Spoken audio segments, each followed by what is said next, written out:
Antroje paskaitos dalyje aš jums pateiksiu diagnostikos principus ir šiek tiek bus naujienų apie ligonių sergančių lėtinę obstrukcinę plaučių ligą klasifikavimo principus, kurie tapo žinomi 2011 metų pabaigoje. Jei mes pagalvojam, ar yra simptomų leidžiančių įtart, kad žmogus serga lėtinę obstrukcinę plaučių ligą, mes turėtume ją diagnozuoti. Diagnostika yra labai paprasta. Tai yra klinikiniai požymiai, kosulys, skrepliavimas, dusulys, jeigu yra sausų karkalų, ir diagnozė patvirtinama atlikus plaučių funkcijos tyrimą, paprastą spirometriją, ir aptikus FEV1 santykį su FVC arba FEV1 santykį su VC, tai yra Genslerio ir Tifno rodikliai, mažiau kaip 70% ir būtinai, kad žinoma šita reikšmė būtų mažiau individualios apatinės normos ribos. Kad būtų aiškiau paaiškinsiu, iš kur ta individuali normos riba ir iš kur galima žinoti. Štai kaip atrodo spirograma. Galim pasižiūrėti į grafiką. Šita žalia linija pavaizduotas normos vidurkis.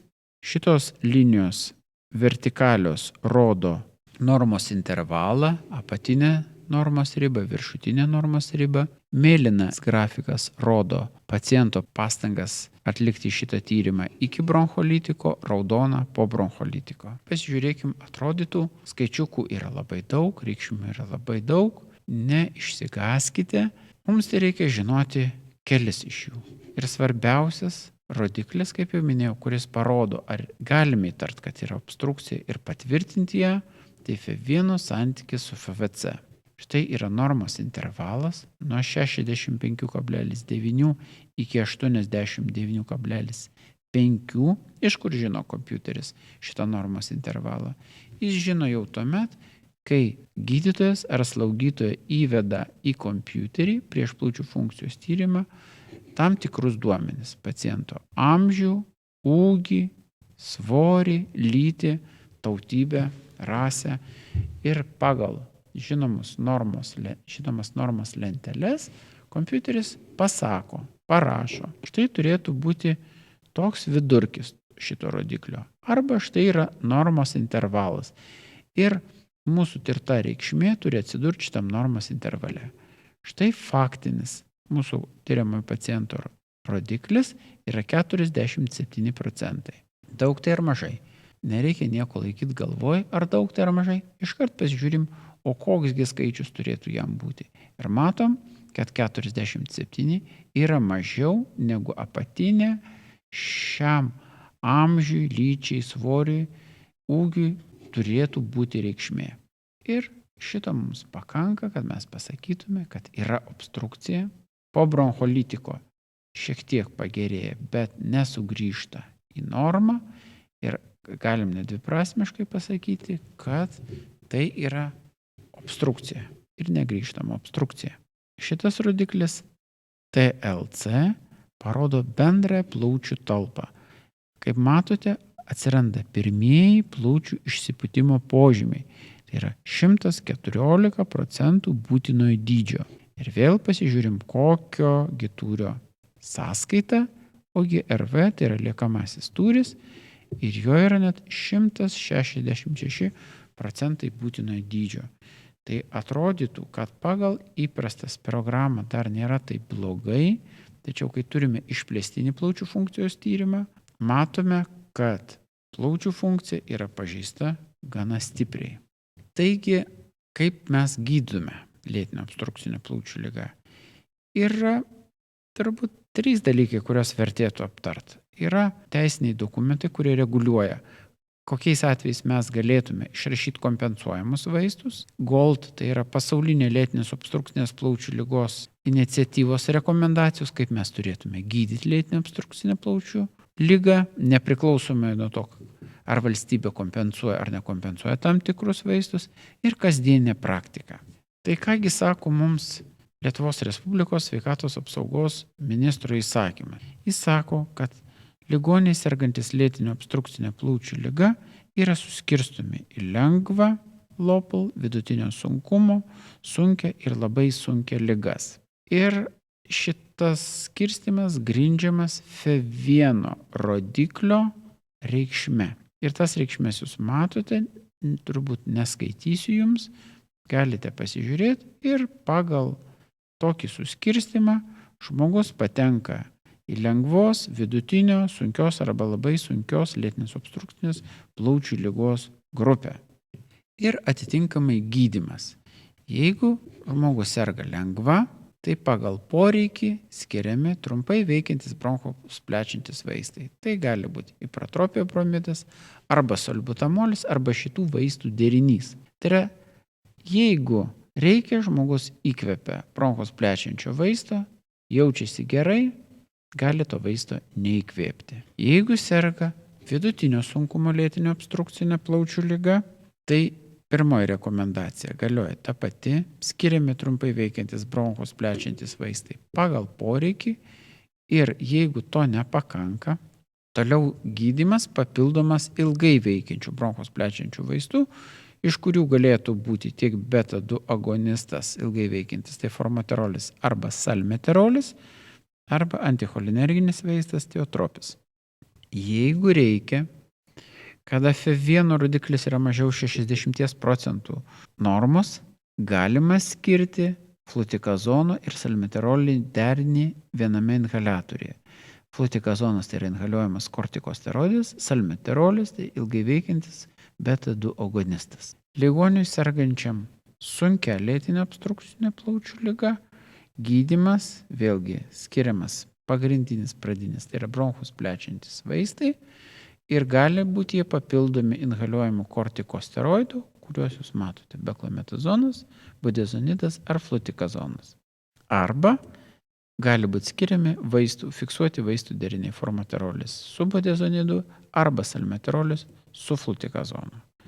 Esant labai sunkiai lėtinio obstrukciniai plaučių ligai, gydymas papildytas gali būti geriamais kortikosteroidais, kaip taisyklė, trumpam laikui iki 2 savaičių ir ilgalaikės deguonies terapija.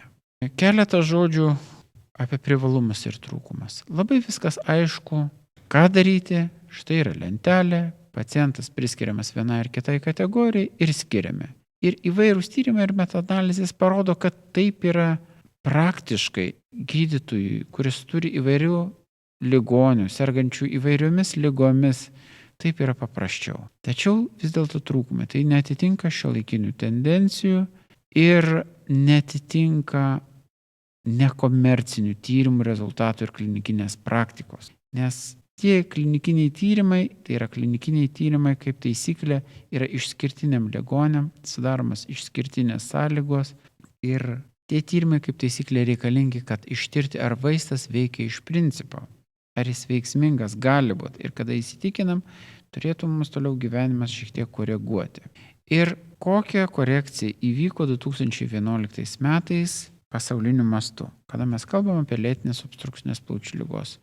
Šitos rekomendacijos, kuri iš esmės yra ta pati, kurią aš jums parodžiau pagal Lietuvos Respublikos sveikatos apsaugos ministro įsakymą, šitos rekomendacijos nebeliko.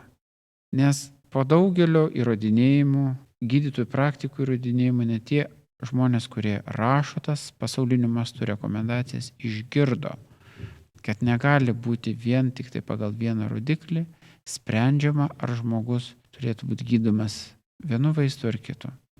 Ir toliau atsirado labai sunki klasifikacija, kada mes tą ligonį turėtume deleguoti į vieną iš 4 grupių A, B, C ir D pagal 3 principus. Tai yra pagal anksčiau buvusią klasifikaciją, kada skirstom buvo pagal FEV1 rodiklį, atsimenat, kaip ir būtų analogija lengva, vidutinio sunkumo sunki ir labai sunki. Tai yra lengva ir vidutinio sunkumo, tai yra A ir B, sunki ir labai ir sunki, C ir D turėtų būti. Reiškia, žmogus turėtų būti atitinkamai pagal skirstomas sergantis lengva arba vidutinio sunkumo į A arba B, o sunkia ir labai sunkia į C ir D. Tačiau atsiranda tam tikrų dusulio skalių. Toliau aš neaptarinėsiu tų skalių labai detaliai, bet noriu pasakyti, kad toliau pagal skalę, pagal taip, ar yra simptomai sunkus ar ne, atitinkamai turėtų būti vėlgi tas žmogus priskiriamas sergantis, kaip pavyzdžiui, lengva ir vidutinio sunkumo, galime priskirti A ar B. Ir jeigu simptomų mažai, tai A kategorija, jeigu simptomų daug, B kategorija. Ir atitinkamai sergantis sunkia ir labai sunkia lėtinė obstrukcinė plaučių liga pagal senąją klasifikaciją. Tai yra sunkia obstrukcija ir labai sunkia. Juk jis gali neturėti simptomų. Kaip jau minėjau, žmogus gali nesiskūsti. Atitinkamai neturintis simptomų į C ir turintis simptomų į D grupės. Trečias komponentas yra paūmėjimų rizika. Tai yra paūmėjimai gali būti per metus buvusius 0, 1, 2 ir daugiau. Jeigu 0 ir 1, tai reiškia A arba B priskiriamas. Ir jeigu 2 ir daugiau, tai C arba D.